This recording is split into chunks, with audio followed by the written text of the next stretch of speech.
Hello, ladies and gentlemen. Good evening, or whatever the part of the day it is, whoever is watching. Hello. Welcome back to my channel. Today's subject is rather controversial, but before we go into it, I would like to say first some things about my previous video.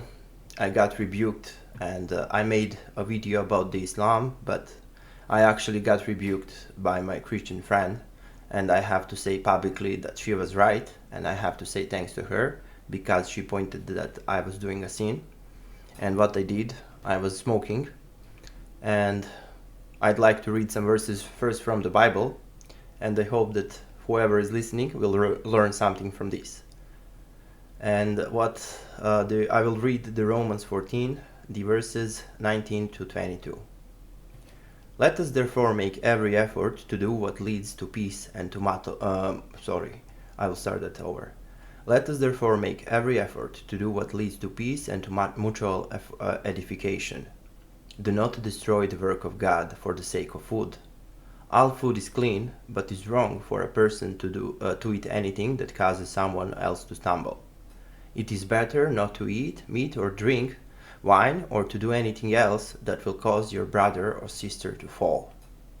So whatever you believe about these things, keep between yourself and God. So what actually Paul is here relaying to us is that, most people, consider drinking to be bad, and yeah, I agree, drinking is bad, but actually wine and alcohol was given for people to enjoy. And if you're moderate, you can enjoy alcohol, but you need never to forget the Jesus Christ. And if you are moderate, you can derive the wisdom from the alcohol. So but what actually Paul is teaching, that if we are doing something like publicly, like I was going publicly and I was smoking, so we can never find in the Bible that the Bible mentions that smoking is sin. And but why I was in sin? Because I was doing it publicly, and many people consider this to be sin. So if I'm going to do something, I will do it between the God and myself, and He's going to be the judge for me. And I am sorry that I smoked in the previous video, and from now on I will stop smoking in videos. And we can go in today's subject. I would like to talk about the child marriage in Islam.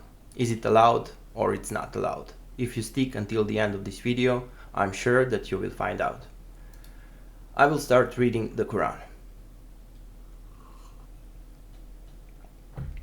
Let's go to chapter 65, verse 4. And before I start to read this Quranic verse, why is this important? Why is it important if the Islam is allowing the child marriage?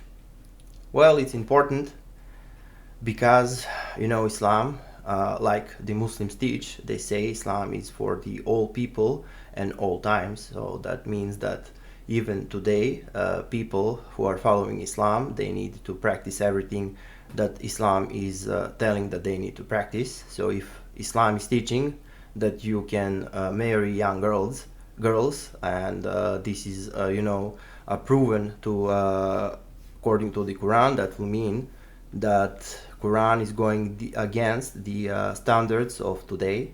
For 7th century Arabia, it was maybe a good thing, but today this is going against the law, and people who are practicing the child marriages should go to prison. And but according to Quran, this is proved, and lots of Muslims are marrying children in Muslim countries, and this is very sad practice. But let us see what the Quran has to say, and does it really approve or it's not approved by according to the Quran. So I'll read Quran chapter 65, verse 4.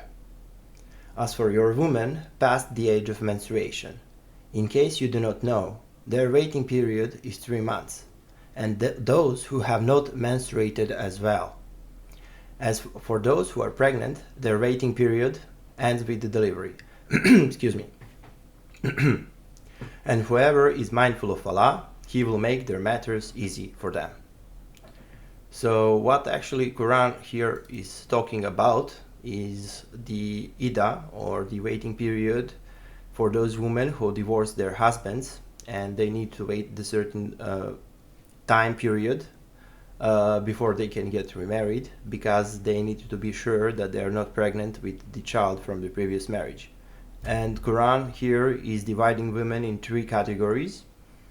These are the women who are not who have stopped to menstruate because they're old age, and we have those who have not menstruated as well, and those who are pregnant.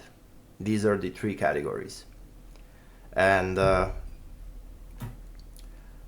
according to this verse, if those who have not menstruated as well needs to wait 3 months in order to get remarried, that means that Quran is actually admitting and allowing the child marriage, because it says that the child who have not menstruated, she needs to wait 3 months before she gets remarried. If the child marriage was forbidden, they would not need this in the Quran to say that these young girls need to wait 3 months before they get remarried. And as we know, I mean, it's very obvious. Little kids who have not reached the years of menstruation, they are just not ready for the marriage, and this is against the society, against everything humane. And I don't know how can this be practiced around the world, and who thinks that this is a good practice. So we need to wake up and to understand what actually Islam is teaching. This is a very harmful religion, and it's very bad for everybody.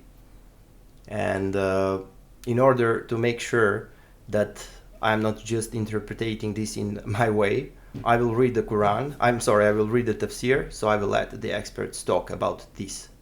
Because in the previous video that I made, a couple of the Muslims have said that I'm just trying to deceive people, that I'm interpreting this on my own way, the Quran, and that I'm just trying to lie to you guys. I'm not doing that. I'm just trying to show you the truth and what's actually hiding behind, what's actually meaning behind these verses.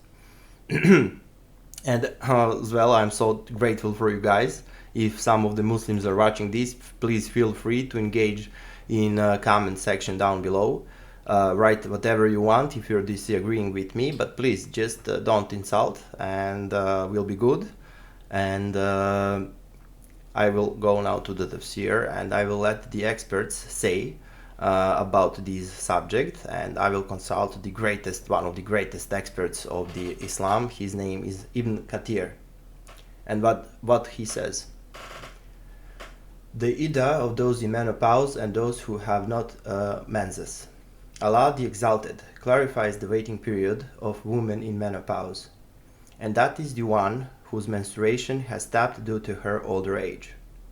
Her Ida is 3 months instead of the 3 monthly cycles for those who menstruate, which is based upon the ayah in Surah Al-Baqarah C2 22:8. The same for the young, who have not reached the years of menstruation. Their Ida is 3 months like those in menopause. This is the meaning of his saying. So the experts of the Islam say what I interpret as allowing the child marriage in Islam.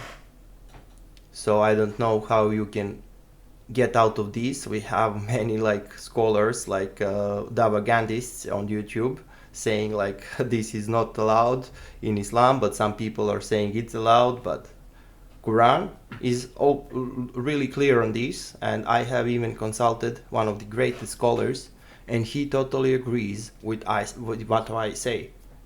So I don't know what you Muslims think about this. I believe totally that you are better than this, that you are better than the religion of Islam. But unfortunately you're trapped, and you have to get rid of it. You have to face the truth. You have to see what's actually the Islam and what the teachings of Islam are. So to whoever is honest. This is very, very harmful and bad practice, and we just don't need in this world. We don't need Islam. And if you don't agree with me, please feel free to leave a like or to comment down below or leave a dislike. Help me out, please. If you like this video, share it. And if we don't meet until the next video, I'm sorry, if we meet in the clouds, I wish you all the best. The End Time Soldier salutes you. Bye bye, guys.